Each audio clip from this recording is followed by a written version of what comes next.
Bueno, buenas tardes, bienvenidos nuevamente al Centro de Estudios en esta semana que hemos denominado de Bolívar a Chávez. Hoy el Centro de Estudios para la Democracia Socialista tiene un invitado especial por el cariño que le tenemos, por el respeto, por el afecto y por el rol que ha jugado en la construcción de la revolución bolivariana. Profesor Jorge Jordani, profesor universitario, ingeniero de profesión, escritor de oficio y matemático y economista por necesidad. Fue ministro de planificación del comandante Hugo Chávez a lo largo de casi todo el periodo, con excepción de 2 años sabáticos. Y fue un gran compañero, es un gran compañero, un gran amigo fraterno del comandante Hugo Chávez y de nosotros. Bienvenido a este centro de estudio, este espacio que estamos construyendo para el rescate del pensamiento socialista en Venezuela, en América Latina, y por supuesto que no podía faltar en este recorrido ideológico, programático que iniciamos hace un año, Oscar Barzal, de quien usted conoció, compartió y maneja de manera importante su obra que también influyó de manera sustantiva en el pensamiento y en la acción política y de gobierno del comandante Hugo Chávez. Bienvenido, profesor. Gracias, Lía Cónchale, muchísimas gracias. Muchísimas gracias además a todos y a todas por acompañarnos. Estamos dando inicio, profe, bienvenido una vez más.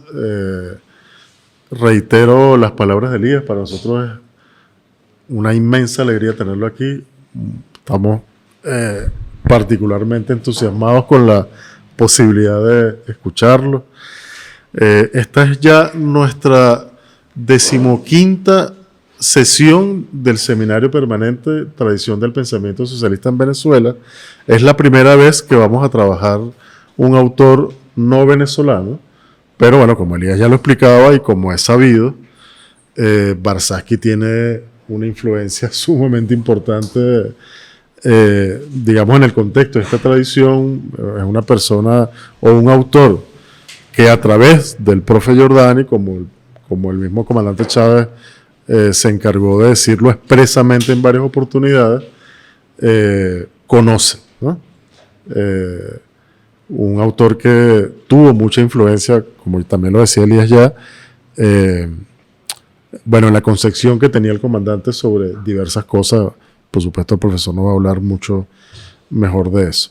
Y es también, la 4ª jornada de esta Semana de Bolívar y Chávez, que culmina mañana, por cierto, con una intervención de Elías y con una actividad inmediatamente después, la conversa del fuego sagrado, que nos va a facilitar la camarada Chiche Manaure.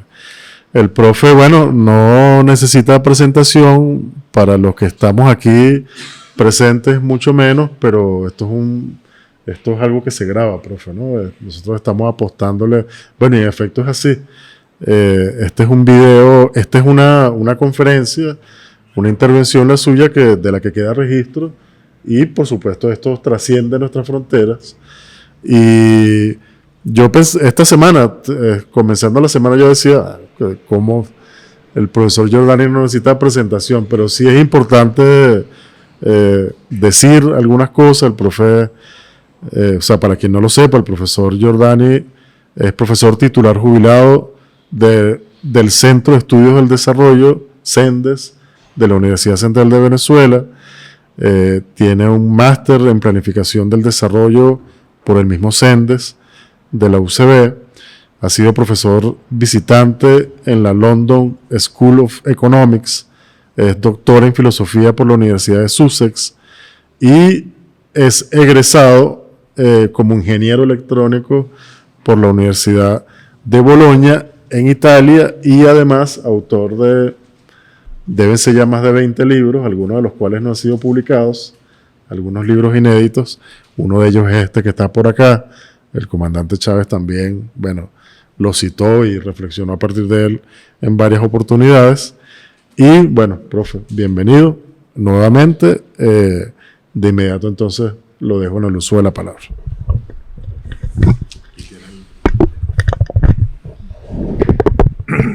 Bueno, primero que todo, gracias Reinaldo, Elías, Richard, que anda por ahí, los amigos presentes acá, Juan Carlos, de esta oportunidad. Cuando me llamó Reinaldo, me puso en un aprieto. Generalmente cuando yo hago este tipo de intervenciones, las escribo y las dejo como un documento. Este documento se lo voy a entregar. Avisado, el ABA no funciona en mi casa, no tengo internet, entonces lo voy a dejar en un pendrive, me lo devuelves por favor. La economía de recursos. Y entonces ustedes disponen de este escrito como consideran. La presentación, a mí me cuesta primero hablar de Óscar Barsasky. Cuando yo entré al CENDE en 1970, en el curso de especialización 70-71, era el quinto curso, ya el CENDE venía, desde su inicio, el director Jorge Ahumada, ingeniero agrónomo chileno, muy amigo de Héctor Hurtado, se vino de Cuba a dirigir el instituto en los años 60 y se plantea un campo de investigación que tenía muchas facetas: lo urbano, lo agrícola, lo político. Y entre una de esas cosas había un investigador americano, Edward Holland, que había hecho un modelo para la India. Era su tesis doctoral. Y vino Edward Holland por un tiempo al CENDE y expuso lo que eran las ideas que él estaba trabajando como un modelo grande, amplio, a carácter nacional. Y en esos momentos, en la década de los 60, en Venezuela había una cierta, conflicto abierto, evidentemente, pero también la diáspora del sur,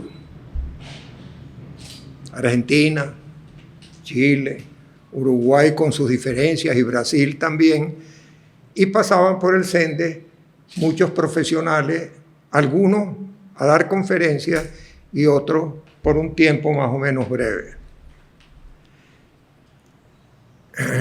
Ya a la Universidad Central habían venido algunos destacados científicos argentinos,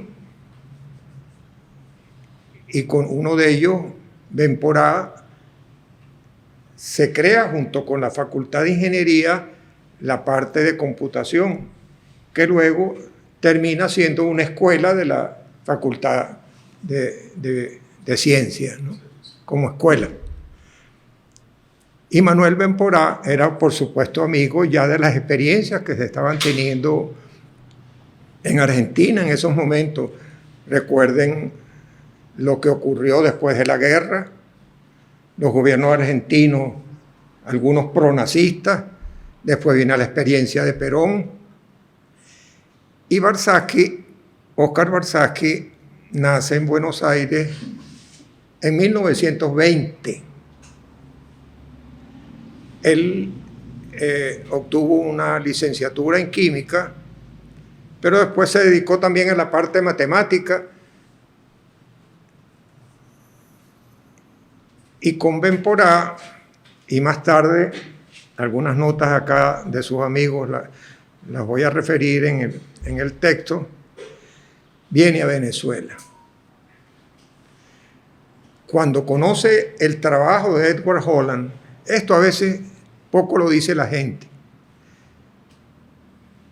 Warshawski tenía una capacidad, así como el propio presidente Chávez. Usted le daba un libro de este color y se lo leía.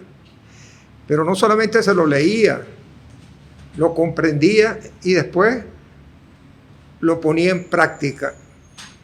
Ellos en esos momentos en Argentina comenzaban a trabajar muy jóvenes en la Philips y comenzaba un proceso de innovaciones específicas de la Philips en Argentina. Después de la guerra, por supuesto, los de los Países Bajos o Holanda, la Philips se retira y comienza Warshawski a sentir en carne propia lo que era la posibilidad de hacer cosas en Argentina a partir de los conocimientos que tenían. Y Argentina era una sociedad, recuerden, no como Venezuela.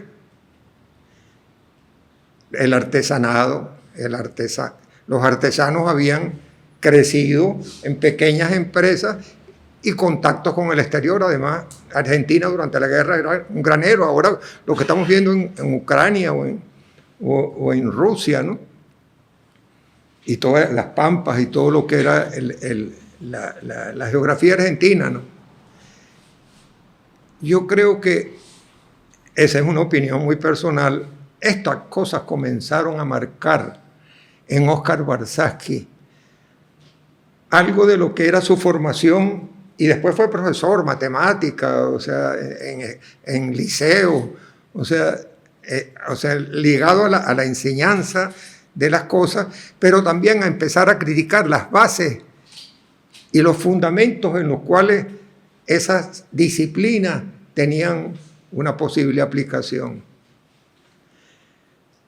Comienza entonces en el CENDES un proyecto a través de Jorge Ahumada que se llamó Estilos de Desarrollo. Y la construcción de grandes modelos, estoy hablando de 2000 variables, no son 3 o 4 cosas relacionadas unas con otras, sino eran, imagínense ustedes, estamos hablando de los años 60, donde las computadoras no era lo que teníamos ahorita, que cada quien anda con una computadora en el bolsillo y yo no sé cómo usarla, siendo un ingeniero, ¿no? Porque tienen una cantidad de cosas que uno no sabe cómo utilizarla. Estamos hablando de los años 60. Ese proyecto se desarrolla y Warshawski comienza a venir e ir. Y al final, el informe final se da precisamente en esos momentos en que nosotros éramos estudiantes del CENDE, Estilos de Desarrollo. Y Juan Pablo Pérez Castillo, hijo de Pérez Alfonso, al final, con el equipo que estaba allí, terminaron de hacer los informes sobre estilos de desarrollo. Esta historia dirían, bueno, ¿y para qué las cuento, no? Pero es que empezó allí una relación de Warshawski que duró hasta el último momento de su vida. Y cuando venía generalmente a Caracas, iba a Mérida, porque estaba Carlos Domingo. Iban a conocer a través de algunas cosas de Carlos Domingo, de la personalidad de este ilustre caballero. Entonces, Warshawski no fue un extraño para Venezuela. Estamos hablando de idas y venidas de casi década y media, de más o menos, de los 60. Él muere en Buenos Aires en diciembre, el 17 de diciembre del 76. Esto como un primer elemento de quién es este hombre Warshawski. Pues suena polaco, suena raro, un tipo así se haya ocupado de la ciencia pura al máximo nivel. Recuerden que en Argentina había una central atómica de Atocha y algunos de sus compañeros eran los funcionarios que manejaban esa central. Aquí tuvimos Pipe ya a un nivel. Yo casi que me fui por la carrera de ingeniería nuclear en Italia Pero bueno, cogí otra cosa y después cambié el rumbo. Quiero decir con esto que esos elementos iniciales de la vida de Barsaschi y de la comprensión que tenía de esta cosa no lo hacen extraño a este país. A lo mejor muchos dirán, ¿quién es este hombre, Barsaschi? ¿Quién es ese polaco? A lo mejor conocen más el polaco que juega, creo, en el Real Madrid y chuta goles, pero no saben quién es Barsaschi, ¿verdad? O como los muchachos que manejan esas computadoras. Hay librerías en Caracas. Comienza entonces ese elemento de relación con la CEPAL, con Perú, con Argentina, evidentemente. Cada vez que él regresaba dependía de quiénes eran los gobiernos, los peronistas, etc. Y también la forma como encaraba el problema de la ideología.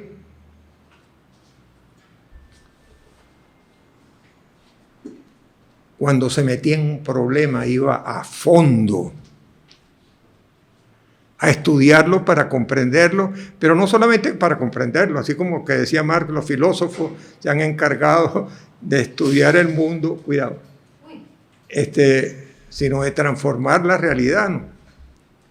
Bueno, este caballero es una de ese estirpe. Y yo voy a comenzar aquí a leer porque si no se me va a ir toda la noche hablando cosas que no las escribí por acá. Empiezo por decir algo. No quiero que un sueldo alto pueda influir en la decisión de mandarlos al diablo si hacen algo que no me gusta. Óscar Barsaschi. Cuando en 1974 Getulio Tirado y mi persona organizamos un seminario en el CEN desde un mes, mayo de 1974, que después se crea el grupo de ciencia y tecnología del CEN, ¿no? Después también creamos el de planificación. Nos llama Óscar Barsaschi a Getulio y a mí a una oficina y me dice, ¿y quién le dijo que yo necesitaba dinero? Yo no vine aquí por eso. Y se pasó con nosotros un mes, completico, no con esta sala bonita que está acá, sino esa sala del CENDES que no sabíamos dónde ponerlo, porque el edificio del CENDES es de ASOVAC y ha sido todo el tiempo de la Asociación Progresa de la Ciencia. Eso no es de la universidad, eso es de una entidad privada. Y nos formó un lío a Getulio y a mí por algo parecido a lo que él dice aquí. A mí no me van a dar un sueldo alto si eso puede influir en la decisión de mandarlo al diablo, si hacen algo que no me gusta.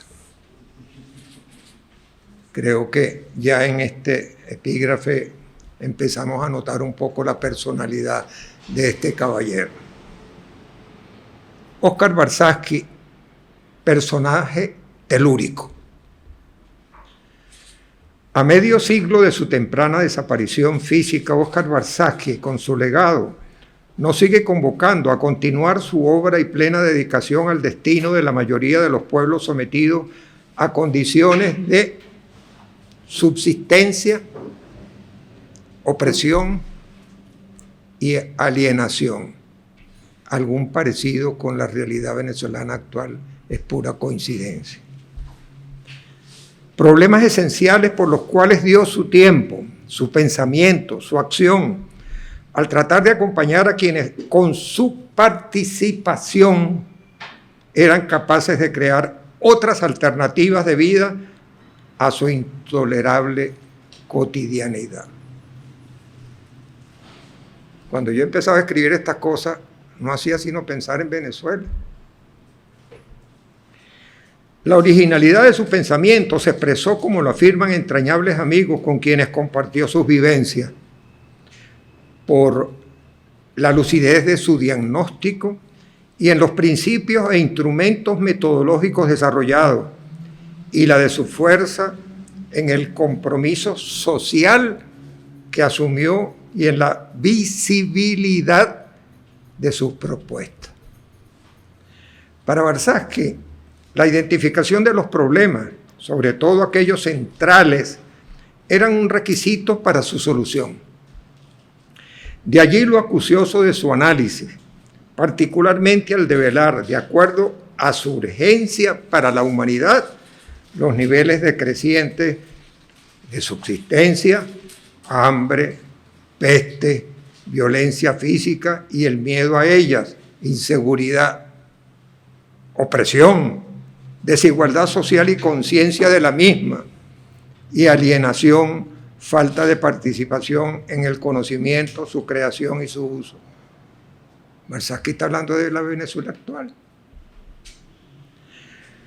Warshawski, al tratar de identificar las aspiraciones sociales de la mayoría, utilizó como principio organizador para confrontar los funcionamientos actuales y deseados de la sociedad los estilos de desarrollo, que los define como paradigmas de funcionamiento de las sociedades.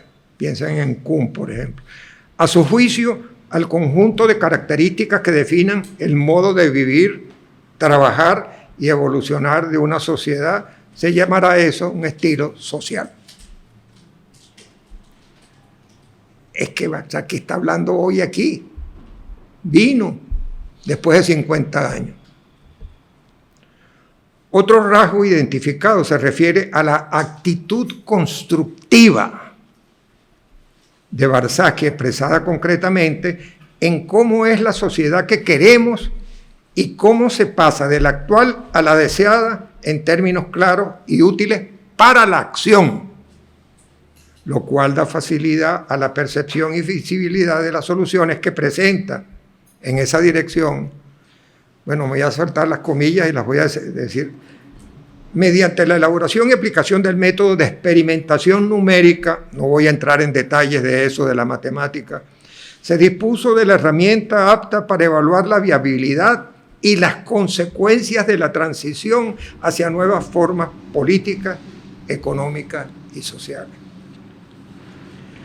Para Warshawski, los modelos de experimentación numérica, un poco a la luz de eso, de lo que Edgar Holland estaba tratando de aplicar a la India y después lo asumieron ellos acá y en América Latina, son modelos realistas de sistemas sociales grandes, como los que deben considerar los políticos y los planificadores.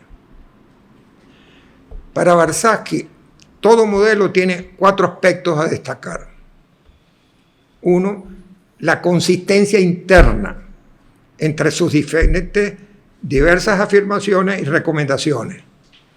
2, la complejidad o capacidad de dar respuesta a todas las preguntas y problemas que se plantean. 3, fidelidad al mundo real para no entrar en contradicciones evidentes con la experiencia cotidiana, lo que cada quien vive.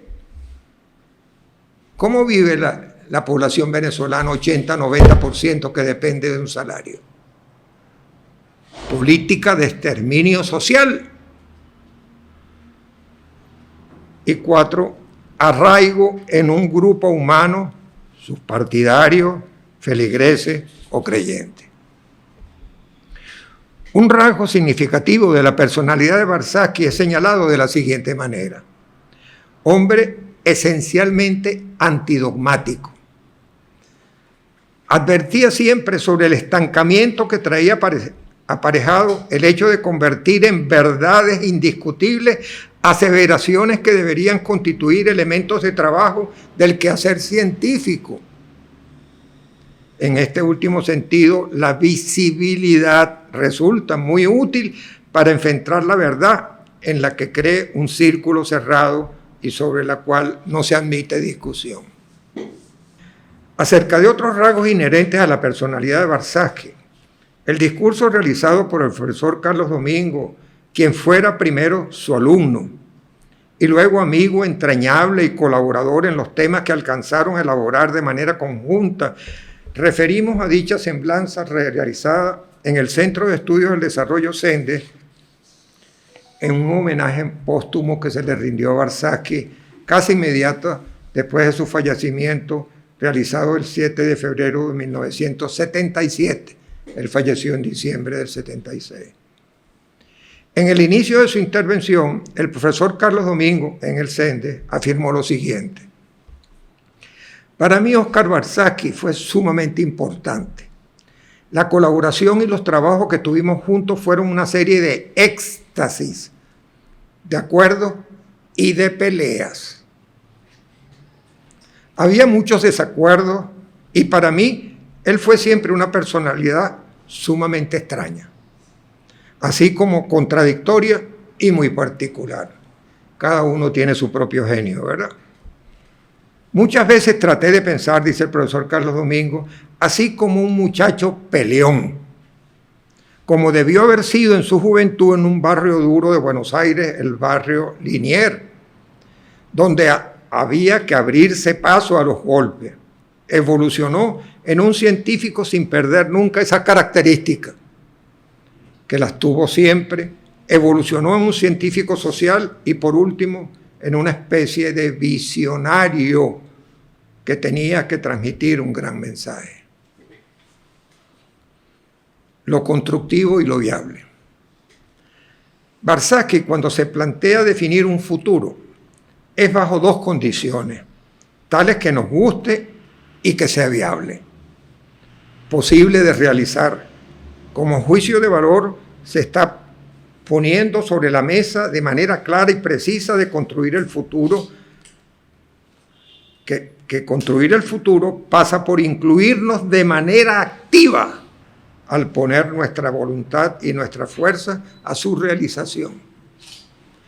Se trata, como lo formula Óscar Barsky, de la construcción de un proyecto nacional, el de una utopía realizable. Se asume una ideología constructiva, decidir en situaciones de incertidumbre, agregamos por ahora, de complejidad y conflicto. Barsky considera 4 principios y 7 tesis para la construcción del proyecto nacional.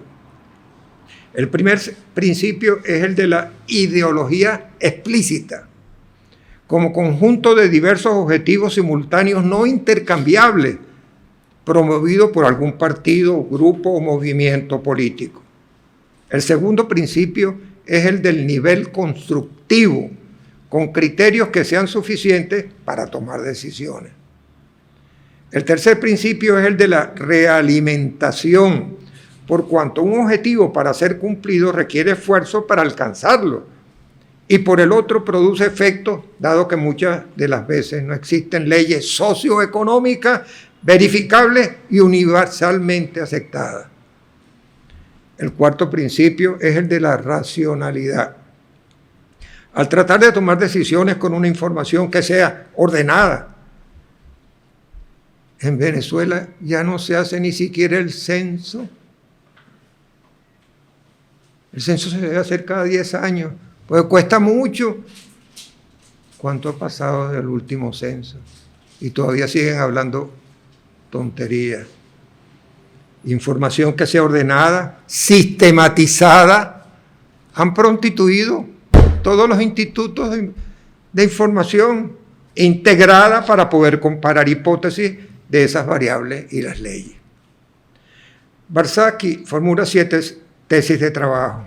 La primera tiene que ver con plantear los objetivos nacionales en términos de necesidades humanas y colectivas, guía no por la de unos grupos, ¿verdad?, que se presentan y están satisfechos con lo que hacen en las Mercedes o en las casas que destruyen gracias a la especulación urbana, guiadas por la ideología contenida en el principio primero, haciéndolas viables con una especie de enumeración abierta y clara, una lista. La segunda tesis define tales necesidades en forma de listado no excluyente de necesidades físicas, sociales, culturales y políticas. En la tesis tercera se estiman los costos físicos para satisfacerlas, el grado en que cumplen con las expectativas de los destinatarios y los efectos sobre el cumplimiento de las demás metas. Las 4 siguientes tesis tienen que ver con el cálculo de la viabilidad física, la social, la política y el hallar las estrategias tecnológicas y distributivas del proyecto nacional. Definición explícita de los objetivos que se busca alcanzar y el cálculo de viabilidad fueron aplicados en el caso venezolano al considerar diferentes estilos en un ejercicio, no con ese modelo de más de 2.000 variables. Planificación ideológica para el análisis de las transformaciones de una sociedad considerando los efectos a largo plazo de varias generaciones, no para hoy, para mañana, quienes piensan eternizarse en el poder y se creen eternos. Esto es la construcción de un proyecto para un país, siendo la experiencia venezolana, al menos en términos de su formulación, una posibilidad metodológica a utilizar. Cuestión esta que debemos decir desde ahora que fue utilizada en parte desde el encuentro que tuvimos con el comandante Chávez el 26 de marzo de 1993 y se ve reflejada en la elaboración y presentación de la Agenda Alternativa Bolivariana que vio la luz en julio de 1996 en un documento donde participó directamente el propio comandante Chávez desde la cárcel hasta su publicación, junto con el profesor Héctor Navarro y mi persona. Algunas de las obras de Óscar Barzazki han sido recogidas en diversos volúmenes. En uno de ellos, 2 de sus buenos amigos y colaboradores, Pedro Sainz y Alfredo Eric Calcaño, expresan lo siguiente. La originalidad del pensamiento de Barzazki se manifiesta en la lucidez de su diagnóstico social y en los principios e instrumentos metodológicos desarrollados. Su fuerza radica en el compromiso social que asume y en la visibilidad de sus propuestas. Otra de las características destacables de los escritos de Barzazki es la facilidad de percepción o visibilidad de las soluciones que presenta. Fue un creador claro e inteligible. Le preocupó siempre y alentó la preparación de opciones para ser comprendida en su esencia por un público amplio. Esta pretensión estaba íntimamente ligada al papel que le asignaba a la participación, en la que tenía una fe irrestricta. 2 trabajos son necesarios para comprender los fundamentos de la propuesta histórica y filosófica de Óscar Barzazki. Primero, el marco histórico constructivo para estilos sociales, proyectos nacionales y sus estrategias. Y segundo, las ideas básicas para una filosofía constructiva. Óscar Barzazki elaboró una filosofía para políticos y planificadores con un enfoque que denominó constructivo, el cual está orientado como instrumento para la construcción de una sociedad futura definida con claridad suficiente para servir como criterio y no apunta a los fundamentos del conocimiento como primerísima prioridad, sino en la medida en que es necesario para poder actuar científicamente, es decir, responsablemente. Es una tarea constructiva.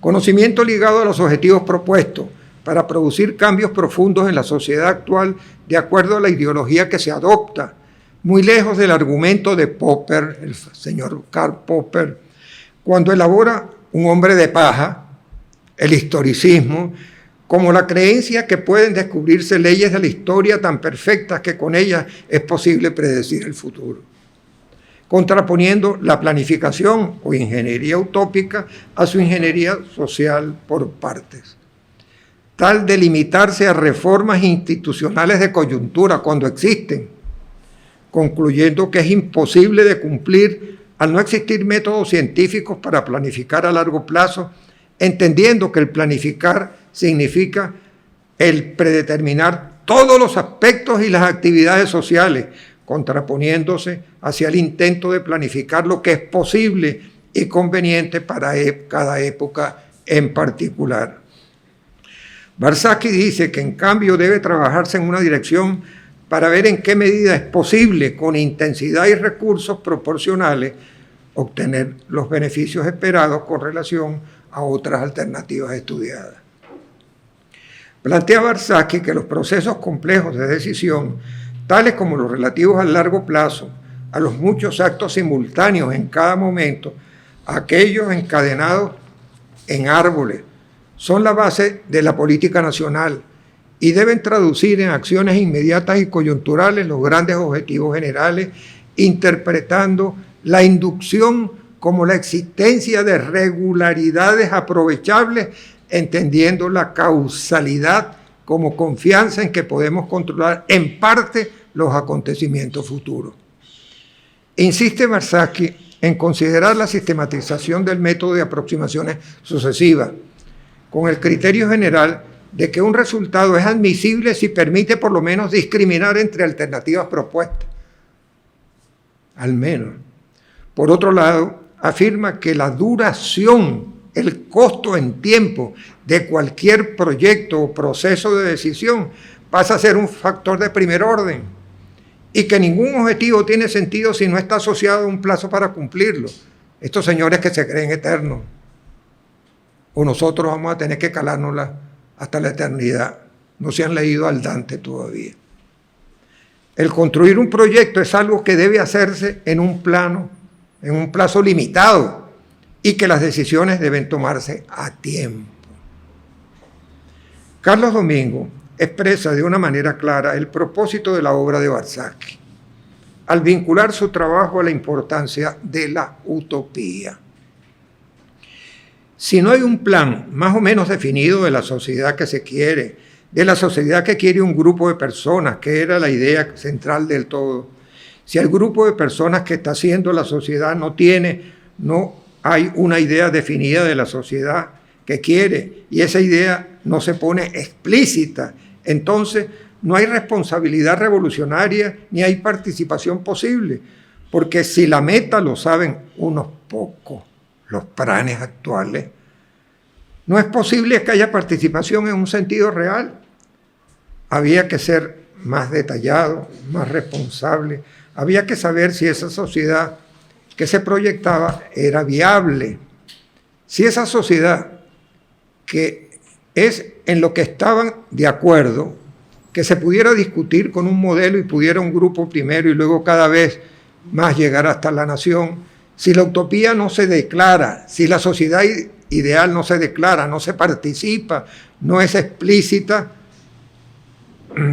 no se le permite a todos participar en su elaboración y no está delante de todo, la revolución puede ser una trampa. Barsky está hablando actual. Puede ser una cosa que caiga en manos de unos pocos que son los que dicen, sí, nosotros sabemos a dónde vamos, y entonces el resto que adore a esos líderes. La importancia que atribuyó Barsky a la necesidad de explicitar los objetivos a alcanzar en la construcción de un proyecto nacional viable contrasta con la importancia de definir de la manera más esencial lo que se quiere, de manera de poner la voluntad no solamente de un individuo, sino de un grupo, una organización, un país. En esa misma dirección, la llamada de atención que nos hace Pedro Sainz, otro compañero entrañable de trabajo de Barsky, al igual que el profesor Carlos Domingo antes señalado, cuando destaca 3 puntos de quien se encontraba empeñado en cambiar la sociedad en que le toca a cada uno actuar. Pedro Sainz destaca en el pensamiento de Barsky la necesidad de reflexionar acerca de cuán inaceptable resulta desconocer otra vez los grados de subsistencia, opresión y alienación que afectan a cada etapa histórica. ¿Cuál es la nuestra? El segundo componente destacado se refiere a la trayectoria, el cómo transitar de una situación a otra. Y lo tercero, que señalaba Pedro Sainz, se refiere en Barsky a la convicción de que la mayoría de la gente de un país puede participar en la construcción de un estilo creativo que no solo puede, sino que es necesario. Nos preguntamos si de lo que realmente se ocupó Barsky no era la construcción de una utopía racional, Esto es la formulación de utopías nacionales coherentes, relevantes para los problemas de nuestra sociedad y aptas para servir de referencia para nuestros programas de acción, es decir, utopías racionales. En general, las utopías son como modelos globales de la sociedad que se proponen como fuentes de inspiración para organizar las sociedades concretas, pero en sí mismas son irrealizables. El carácter utópico de las utopías no las hace que sean irracionales. Lo primero que se les puede exigir es que sean consistentes y lo segundo, que sean sensibles a la realidad social y los planes de acción concreta que se pueden formular en una sociedad. Barzaki, están cansaditos, ¿no? Barzaki, en su empeño de poner toda la voluntad social al logro de esa sociedad, ese proyecto nacional, dejó una contribución práctica, metodológica, teórica, histórica y filosófica que todavía apenas 4 o 5 lustros de su partida física nos lleva a reflexiones importantes como la que estamos tratando de realizar acá. Y a una crítica sistemática del conocimiento en función, si de lo que se trata es de cambiar el mundo en que vivimos y que no nos atrape ni el pesimismo ni la razón formal. De allí la necesaria consideración del enfoque constructivo, no solo para transformar la realidad, sino también para transustanciarla en los mejores términos de otro gigante de la filosofía, que fue Juan David García Vaca, y en particular desde su experiencia venezolana. Enfoque constructivo. Luego de merodear por los caminos de lo que vendrá, al intentar proseguir una reflexión posible sobre una disciplina, la planificación como filosofía del futuro, eso lo afirma quien está hablando, y un enfoque que desarrollaba Barzaki ya al final de su existencia, el enfoque constructivo, la relectura, una vez más de su escrito, parecería iluminar un encuentro de esos caminos a los cuales conduce el llano en su inmensidad territorial, como así en aquellos del pensamiento y la reflexión de lo que vendrá, ese misterioso tiempo de uno ahora y quién sabe si de otros será. Iluminar camino produce la sensación de seguir su ruta tratando de alcanzar los sueños con el conocimiento y partiendo de horas de ardua labor, donde el cuerpo vuelve a toparse con la realidad de las cosas cotidianas y al acontecer y las circunstancias.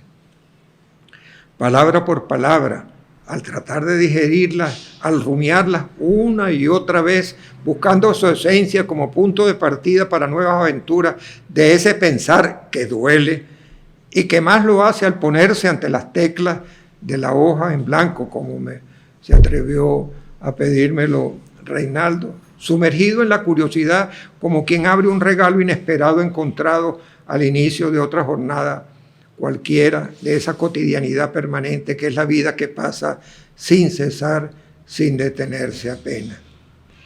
Enfoque constructivo llama Barzaki lo siguiente, porque está orientado como instrumento para la construcción de la sociedad futura, definida con claridad suficiente para servir realmente como criterio, método para definirla es uno de los temas.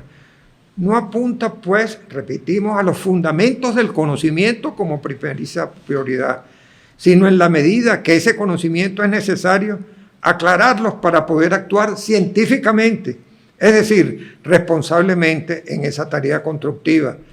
Es un apoyo firme, o por lo menos el único en que confiamos para una primera aproximación al mundo. Suerte de palanca para mover al mundo del futuro, que surge para Óscar Barzaki de los grandes problemas que definen una época histórica, repito de nuevo, subsistencia, opresión, alienación.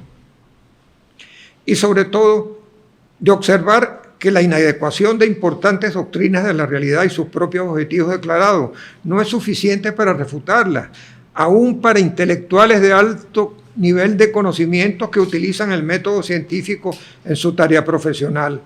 Como las consecuencias de esto pueden ser desastrosas para la humanidad, pensemos en lo que va a pasar en Venezuela en el siglo XXI, el conocimiento y la filosofía, este problema del dogmatismo, de la posibilidad y significado de confirmar o refutar teorías completas que llamaremos ideología, pasa a ser un elemento importante para la política constructiva. Óscar Barsaski motiva su planteamiento constructivo de frente a la gravedad de los problemas que observa.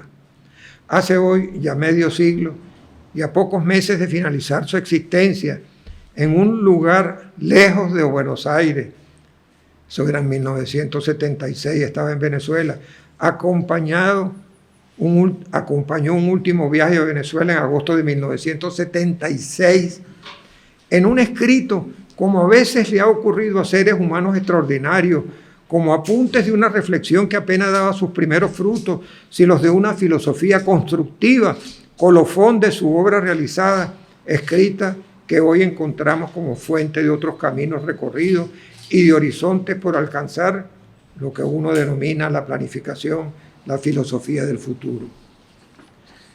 En relación a la personalidad de Óscar Barsaski y uno de sus amigos, otro gran amigo, Eric Calcaño, afirmó lo siguiente: el primer rasgo de Óscar Barsaski que sobresale es la coherencia entre su personalidad y su obra. Pensamiento y acción eran dos aspectos de una única y misma realidad. Los valores que defendía en la teoría eran los que practicaba en su vida de todos los días, no como los charlatanes. Actuaba en el plano personal de acuerdo con las virtudes del modelo creativo que presentaba como paradigma para la sociedad. Sus ejes eran la generosidad, la justicia y el rigor técnico. Óscar Barsaski no solo fue un hombre excepcional, dice Eric Calcaño, leal a sus principios y a sus amigos, recto y frontal con sus adversarios, de una enorme erudición y sentido de solidaridad. A menos y sobre todo fue un genio. Pero no solo era creador de ideas y organizador de sistemas, sino que los utilizaba en beneficio de la sociedad. Decía, todo esto no se hace por ejercicio académico de la sociedad. Decía, todo esto no se hace por ejercicio académico, sino por el irrenunciable deseo de vivir en una sociedad mejor y de hacer algo para que esto tenga más probabilidades de ocurrir. La genuina, conveniente, posible planificación. La planificación, afirmo, como praxis transustanciadora con el modo de producción socialista basado en el trabajo libre, en la producción de bienes y servicios, cuya primera experiencia a nivel nacional es fruto del intento soviético por casi 3/4 de siglo, tiene que ver con lo que Óscar Barsaski, la evolución que ha dado un núcleo inicial congénito al considerar las restricciones que impone al pensamiento como factores limitantes en categorías de tiempo, espacio, universales, causalidad, inducción o lo absoluto, suerte de posibilidades definidas a un nivel superior de estructuras conceptuales.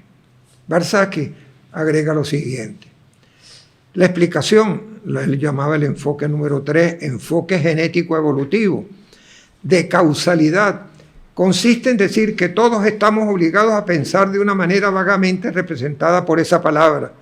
Por eso mostró eficacia la supervivencia. Es posible que hayan surgido mutaciones no causalistas, pero que fueron refutadas en el medio ambiente. En resumen, usamos causalidad porque así estamos construidos. Esta respuesta no puede satisfacer del todo, pero su valor reside en la sugerencia que han de efectuar investigaciones empíricas que apoyen o contradicen su valor heurístico es inmenso. Y como respuesta provisoria, no es peor que la aceptada sin reparos con respecto al modus ponens, que todos entendemos igual y seguimos entendiendo igual, lo cual solo puede justificarse aceptando que todos estamos construidos de esa manera.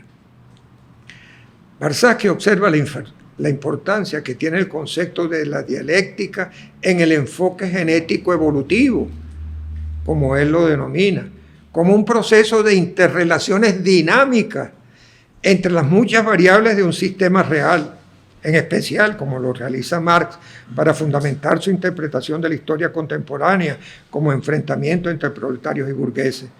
En esa dirección, comenta Barsaschi cómo la diversificación y complejidad de los problemas a los cuales el ser humano ha de enfrentarse, la misma historia de su desarrollo actuaría como mecanismo de selección a través de las consecuencias que de inmediato empiecen a deducirse de ello.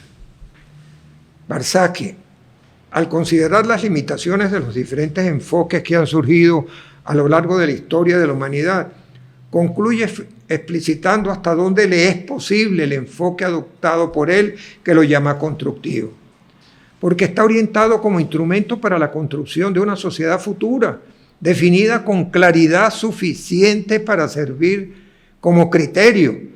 No apunta, otra vez lo repite, los fundamentos del conocimiento como primera prioridad, sino en la medida en que es necesario aclararlo para poder actuar científicamente, es decir, responsablemente en esa tarea constructiva. Dicho enfoque constructivo surge de los grandes problemas que ya hemos repetido varias veces. Afirma Barsaschi lo siguiente: la fuerza productiva nueva que esperamos permita desarrollar este enfoque permite una serie de métodos que permitan manipular en largo plazo por la multitud de variables entrelazadas que definen sociedades y las ideologías correspondientes. Se puede y se debe trabajar con un conjunto bastante complejo de objetivos dados para etapas sucesivas hasta un horizonte bastante lejano comparado con la racionalidad actual que solo analiza fines y medios en situaciones coyunturales, como mantenerse en el poder eternamente. Eso lo digo yo. Y proceder a la evaluación de las estrategias que supuestamente conducen a ello, esto frente a las limitaciones que impone la naturaleza.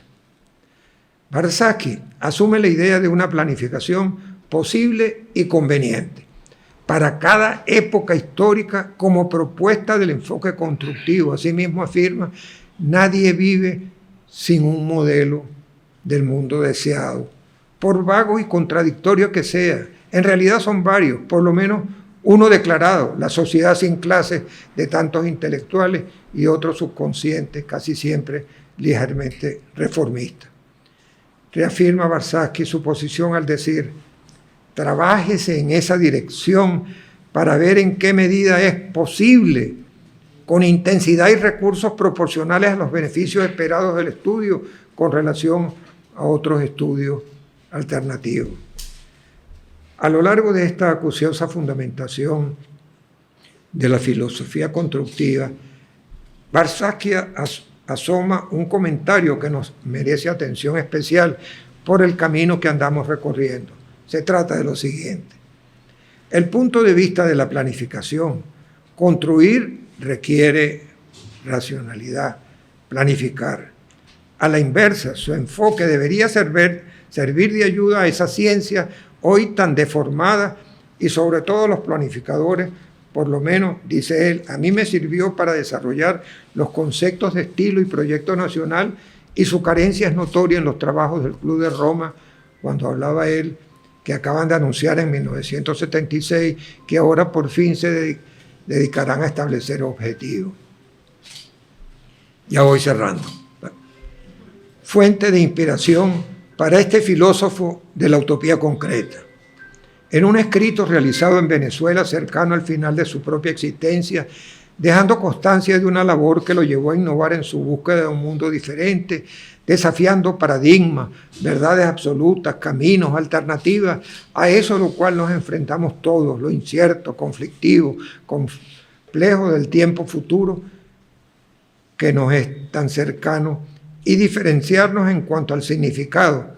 Ya hoy entrada la tercera década del siglo XXI, a distancia de medio siglo de la elaboración de ese reto que llevó a Óscar Barsaschi, luego de sus geniales aportes, no solo en cuanto a estilo, proyectos nacionales, marco histórico constructivo, y a este esfuerzo que quedó para la historia del pensamiento, como lo es la comprensión de enfoques filosóficos de la entera humanidad, con esa capacidad de observar la realidad pasada, milenaria, centenaria, hasta lo más concreto de la vida que le tocó vivir y postular la posibilidad de un enfoque de tal manera, dejando ese enfoque siempre la puerta abierta a otros, y así sucesivamente en lo que le tocó vivir a este maestro de generaciones que nos dejó un legado que sigue generando posibilidades, las de transitar lo que vendrá, tomando en cuenta conocimientos, experiencias, valores, atreviéndose a plantar objetivos para los seres humanos como reto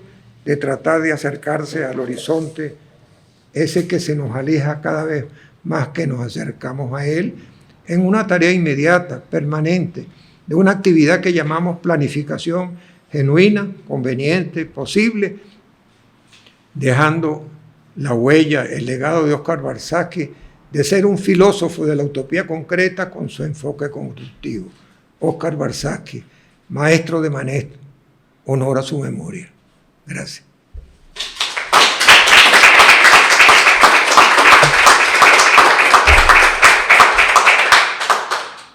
Vamos a compartir dos fragmentos de intervención del comandante Chávez.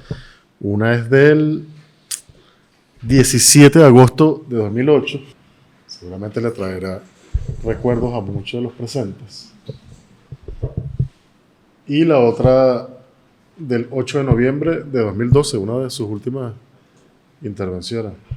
17 de agosto de 2008. Anoche nos vemos madrugada cuando llegamos este libro que son ese regalo que me ha venido haciendo desde hace varios años nuestro común y gran amigo Jorge Giordani.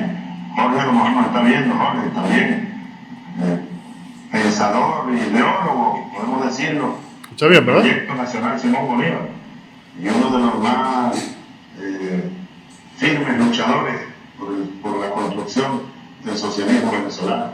Jorge Giordani, un abrazo, Jorge, bien recuerdo. Óscar Barzazki, Óscar Barzazki en su libro Estilos Tecnológicas, propuestas para la selección de tecnologías bajo racionalidad socialista. No se trata de estar copiando cualquier cosa, no. ¿Para qué? ¿Para qué? En base al proyecto nacional Simón Bolívar, en base a los objetivos. ¿Cuáles son los objetivos del socialismo? El proyecto socialista. Hay muchos, pero podemos resumirlo. Satisfacer las necesidades de nuestro pueblo. Necesidades. Necesidades. Bolívar lo dijo de manera mucho más grandiosa. Darle a nuestro pueblo la mayor suma de felicidad posible, y eso es educación, vivienda, salud, bienestar, felicidad, pues. No se trata de la riqueza material, de estar acumulando dinero y más dinero de manera individual, personal. Ese es el capitalismo. Y eso siempre lo hacen los ricos a expensas de la mayoría, que es explotada y que es saqueada. Es la historia del mundo. El mundo ha fracasado, el capitalismo ha fracasado estruendosamente. Bueno, se trata de racionalidad socialista. Y aquí precisamente dice Barzazki, esta es una propuesta de selección de tecnología y de estilos tecnológicos.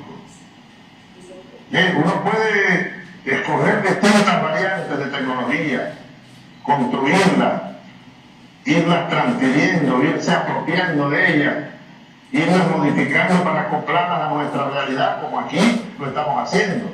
Es un acoplamiento, no es una copia al carbón de la tecnología china, no. Estamos apropiándonos, transformando con la ayuda y el acompañamiento de China, que nos lleva, bueno, un adelanto, gracias a ¿qué? A la revolución china. Porque hace 50 años China era un país sumamente atrasado hasta que llegó la revolución y China se liberó del dominio de los imperios y ahora es ella misma. Y el segundo video, 8 de noviembre de 2002. La economía no se puede separar de lo político. Y tal cual me lo decía Cristina, ahorita, me decía, lo que hay, Hugo, son proyectos políticos. Y luego, un modelo económico que le sirve al proyecto político. No puede haber, ¿no? Es una desviación pretender que haya un modelo económico y entonces que venga lo político a servirle a lo económico. Le hablé de Barzazki, ella conoce. Estudió, leyó Barzazki, el maestro Barzazki, ¿no? El del Proyecto Nacional argentino. Trabajó aquí, vivió aquí muchos años. Óscar Barzazki, Un comentario, Jorge, económico, ¿no? Bueno, presidente, hablando de inversiones, para dar una estimación, si el crecimiento, si la tasa de crecimiento es 6%, se está poniendo el presupuesto y después cuando usted anuncia el plan el día 10 de enero, se puede requerir a una tasa de crecimiento del 6% durante 6 años una inversión total de casi 600 mil millones de dólares. Y esa inversión, a nivel actual de la inversión pública serían unos 400 mil millones de dólares para los 6 años. El sector privado sin duda que va a invertir 150, 200 mil millones de dólares porque lo ha venido haciendo y lo seguirá haciendo. Y de esos 400 mil millones de dólares, por lo menos unos 60, 70 mil millones de dólares tienen que ir a la vivienda y a la construcción. Para la infraestructura, 60, 70 mil millones de dólares. O sea, en el sentido de la construcción en general. Hay obras de construcción que son muy costosas, evidentemente, pero si multiplicamos, son 3 millones de viviendas, 3 millones para el año, a 200 mil, ¿cuánto es? 250 mil bolívares cada vivienda más o menos. Bueno, basta sacar la cuenta de cuánto significa. Entonces, podemos estar hablando entre 60 y 70 mil millones de dólares, presidente, para el sexenio. O sea, 10 mil a 15 mil millones de dólares al año, que son, por la tasa actual, unos 40, 50 mil, 50 millardos o 50 billones de dólares, que es la cuenta que usted está sacando ahorita, ¿no? 40 millones de bolívares. Así es. Entonces, yo estimo así a grosso grosso, creo que un amigo suyo lo decía, o a grosso modo, a dato grosso, entre 60 y 70 mil millones de dólares necesarios para los 6 años para un plan de esta naturaleza, del financiamiento total, ¿no? Imaginemos lo que es el impacto de la economía hacia adelante y hacia atrás, porque la construcción no solamente es mano de obra, sino insumo en términos de encadenamientos hacia adelante y hacia atrás. O sea que este sector es la base una de las bases del próximo plan. Digo que primero lo social, pero esto es fundamental. No, profesor, bueno, gracias por la clase magistral que nos ha dado.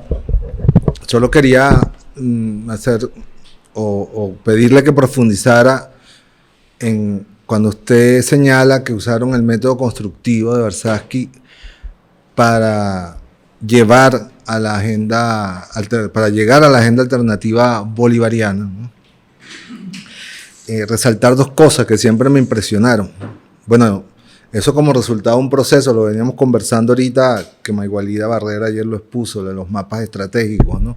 Fue un proceso de acumulación de conocimiento, de experiencias, de la realidad concreta, ¿no? Pero cómo en la complejidad social, económica y política de la Venezuela de los 90, con el método ustedes logran aterrizar en 2 problemas nada más, 2. O sea, uno dice, la década de los 90, bueno, 1000 problemas, como podemos decir ahorita, 1000 problemas. ¿Cómo se llega a 2? ¿No? ¿Cómo mediante este método se puede llegar a 2? Y luego a partir de 2 problemas concretos, pero que en concretos no específicos, sino que engloban, que era pobreza y desnacionalización, ¿no? Se desarrolla un conjunto de soluciones, ¿no? Pero que más allá de lo programático, se convierten en un instrumento de acumulación de fuerza, ¿no? Porque es precisamente del año 96 al año 98, donde el comandante Hugo Chávez logra el acumulado de fuerza suficiente y necesario para ganar la presidencia aquel 6 de diciembre de 1998, ¿no? Entonces, me gustaría, para nutrirnos pues, de cómo, con el marco teórico del método constructivo, en la experiencia concreta de la victoria de la Revolución Bolivariana en el 98, ¿no? A propósito de un programa elaborado en función de los criterios barsasquianos, ¿no? Fíjense,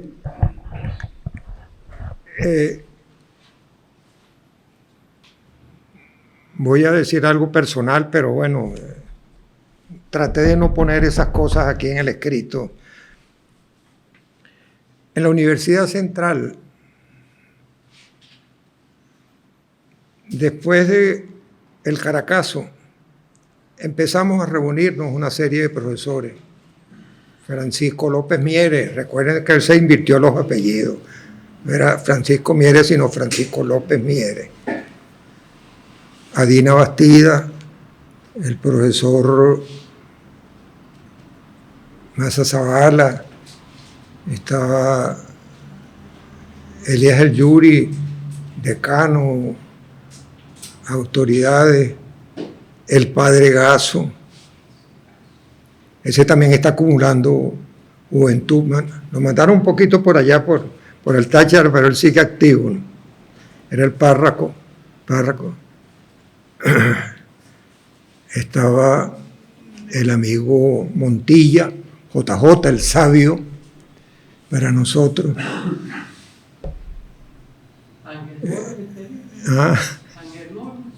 ¿Sí? ¿A quién? Ángel Moros. No tanto. Él tenía vínculos porque, bueno, eran compañeros de Elías,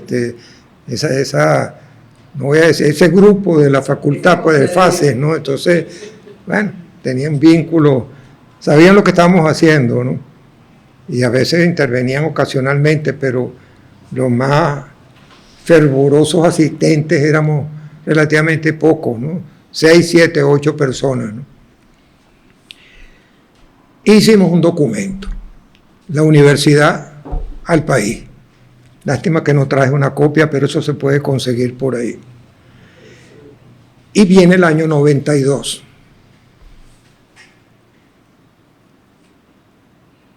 Bueno, lo que ocurrió el 4 de febrero y noviembre del 92.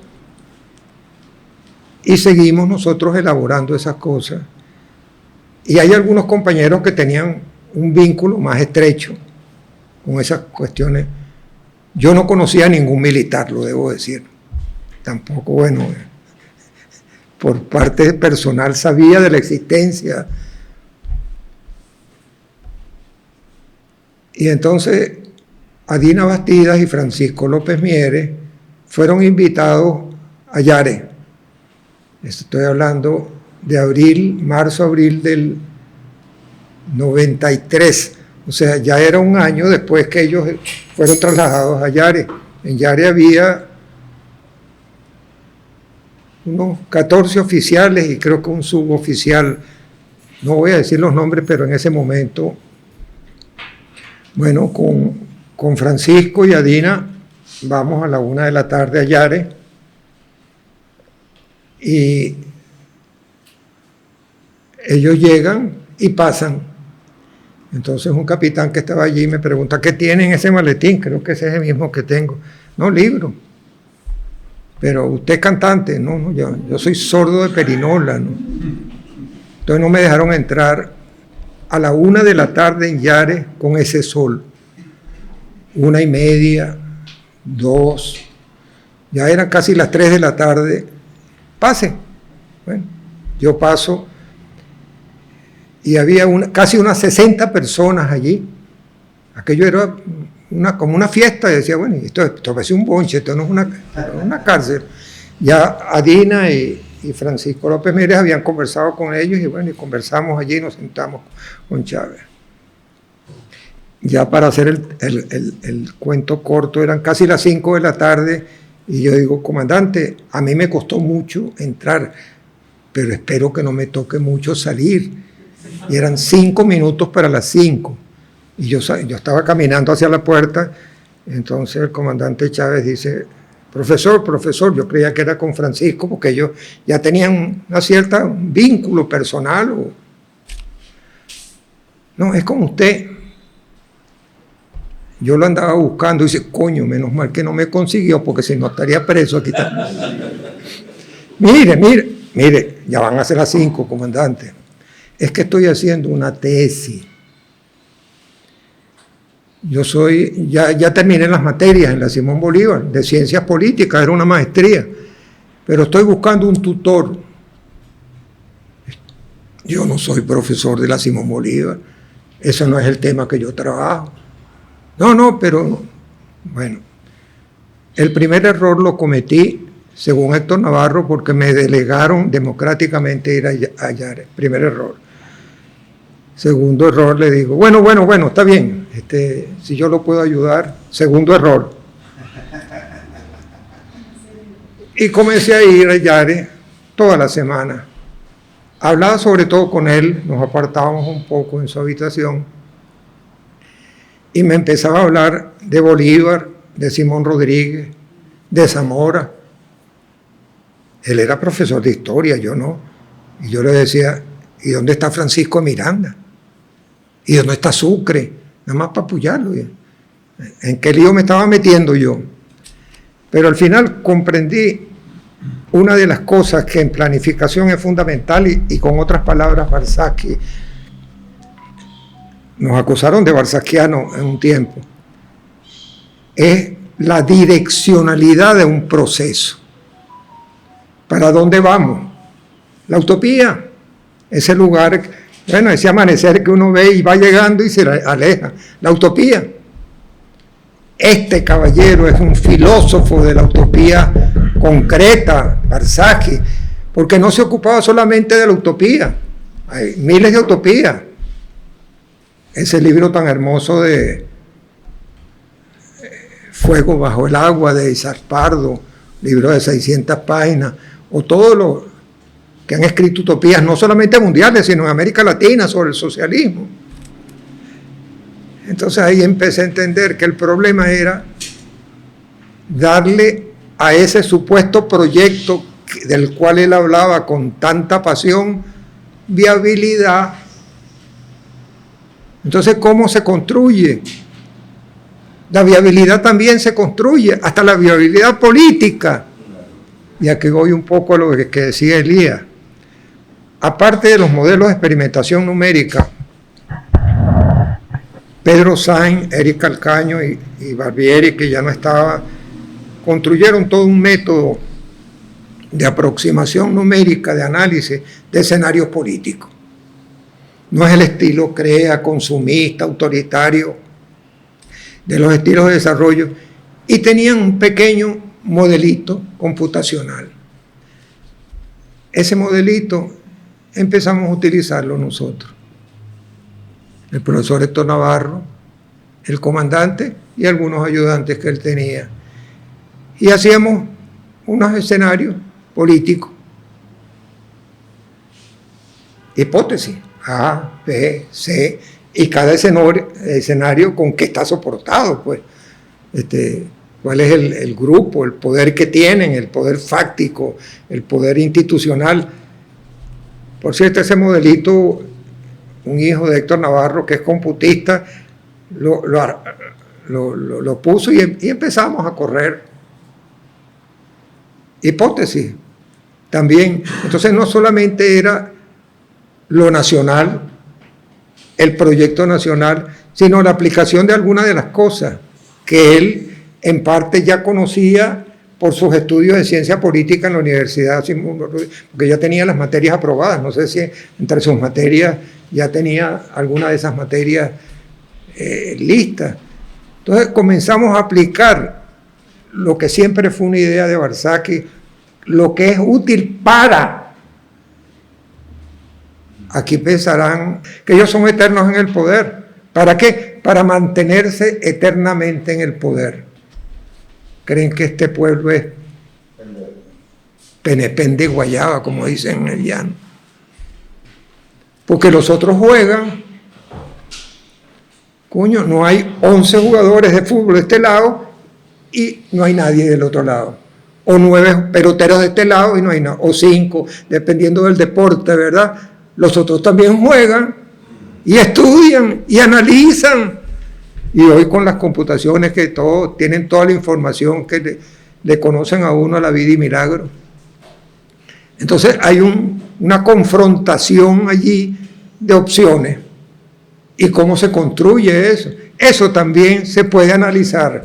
O sea, la viabilidad política también puede ser analizada Pensemos en este momento en Venezuela. No voy a entrar porque ese no es el objeto de esto. Opciones, escenario, fuerza, programa, planteamiento. Y entonces con Pedro Sáenz, entrañable amigo, que nos ayudó mucho después, algunas veces nos entrevistamos con el comandante Chávez y con Eric Calcaño también, y después vinieron otros elementos adicionales. Así como Óscar Barzaki, cuando se leía un libro de 400 páginas, al día siguiente lo disertaba, no porque lo repetía, no, ya tenía una elaboración, o sea, la lectura le había sido de provechoso para él, para su proyecto. O sea, ¿de qué sirve leer aquí si ya no hay ni librería? Yo me metí a escritor después de una cierta edad, y me da pena decirlo, pero después que salí del gobierno he escrito unos 30 libros. Después, ya tenía algunos antes. Menos mal que ya no lo van a poder, los libros no los van a poder quemar en una pira, por eso están en una nube por allá. Van a tener que entrar en la nube electrónica para poder borrar todo lo que está allí escrito. Entonces, fue posible utilizar, si no la experimentación numérica en toda su intensidad, algunos elementos de carácter metodológico, práctico, para hacer análisis. Y eso lo hacíamos, no todos los que creían estar metidos en el tanque ese que subía a Miraflores, que hay gente que dice que yo estaba metido en ese tanque. En un tanque lo que caben son 4 o 5 personas, pero hay como 500 personas que decían que estaban ahí. Embustero. Yo me metí una vez en un tanque, yo lo que quería era salir porque él era tanquista. Ven acá, Jorge, 4 o 5 personas, no sé los que caben en un tanque, son muy pocos, pero hay como 500 personas que dicen que estaban en ese tanque. Embustero. Entonces, hay la posibilidad, no como un conocimiento científico válido, y por eso discute tanto a Popper, el hombre de paja, el historicismo. No, con los conocimientos que se tienen, ya uno puede comenzar, si eso, lo que decía Barzaki, se socializa, la participación se crea, entonces evidentemente que la propuesta va a ser mucho mejor que la que puede pensar un tecnócrata, un solo funcionario. Entonces, Elías, en esta línea de reflexión, lo que señalo con ese pequeño programa de computación y esos modelos, analizábamos escenarios, hipótesis, cosa que también le gustaba mucho a Héctor Navarro, porque nosotros teníamos todas las encuestas y todo, que Chávez no sé cuánto y tal, y llegó un momento en que Héctor decía, aquí va a haber un quiebre. Ahora los quiebres son al revés, ¿no? Hay una oposición total y creen que siguen gobernando, ¿no? Pero entonces esos son elementos de análisis. Las encuestas es un método estadístico, matemático, que sirve con probabilidades, ¿verdad? Pero hay que utilizarlo para saber para lo que uno quiere. Muchas encuestas son pagadas. ¿Y qué dicen? Lo que le pagan. Los intereses, porque si no, no pueden sobrevivir. Entonces, pero esos métodos, y es la insistencia de Barzaki en términos de la ciencia y no del cientificismo.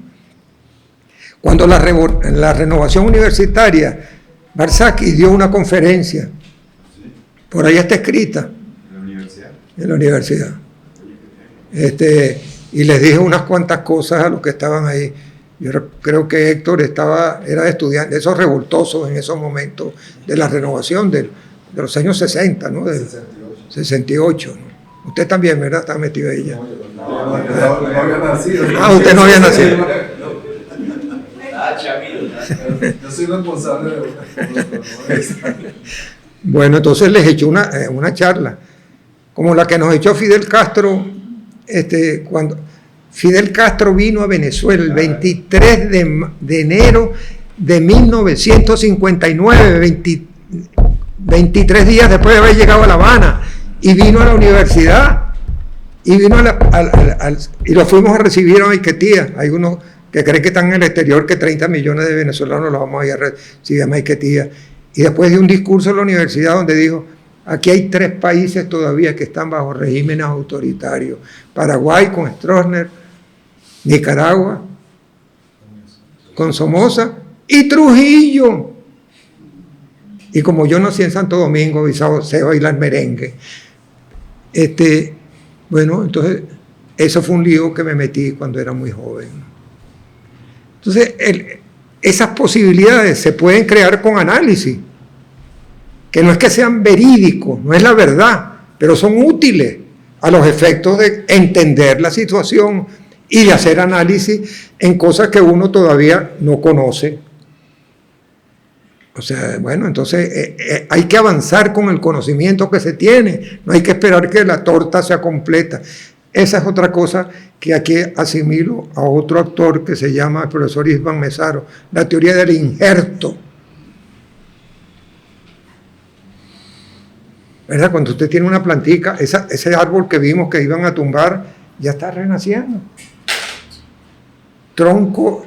Entonces, el injerto también es necesario. ¿Dónde planteaba Mesaro el injerto? A través de toda su obra. Sí. Toda. Está entendiendo que Ya, pero espérate. Entonces no voy a entrar todavía en esa pregunta. Espera su turno, ¿verdad? Bueno, no, aquí el que decide es él. No, yo. No, pero es que él es un provocador, entonces yo no voy a caer en provocaciones aquí. Entonces, después que falleció István Mesaro, aquí no fue nadie capaz de hacer una nota necrológica. Nadie. Ustedes se recuerdan en las Naciones Unidas Chávez más allá del capital, ¿verdad? Allá. Aquí huele a azufre, una cosa así, y mostró el libro de Mesaro. Bueno, Chávez se lo leía, como se leía las cosas Barzaki, pero las leía. Hay otros que no leen, sino que usan esas carpetas de Manila. Las carpetas de Manila son para poner cosas adentro, y hay algunos que escriben afuera. Imagínense ustedes. No digo nombre. Entonces es posible avanzar en algo, y esto fue posible, doy apenas una señal de algo que hicimos, eso está ahí. Claro, no está Héctor aquí para comentarlo, y lamentablemente tampoco está el comandante, ¿no? Pero nos ayudó a ir definiendo qué decían cuando Chávez salió de Yare, un año después, prácticamente el 26 de marzo del 94, más o menos, fue en Semana Santa, creo, una cosa así. Y entonces, y decirle que fuera candidato a gobernador. No, yo lo que voy es para Miraflores. Claro. Bueno, él ya tenía sus estudios, historiador, bueno,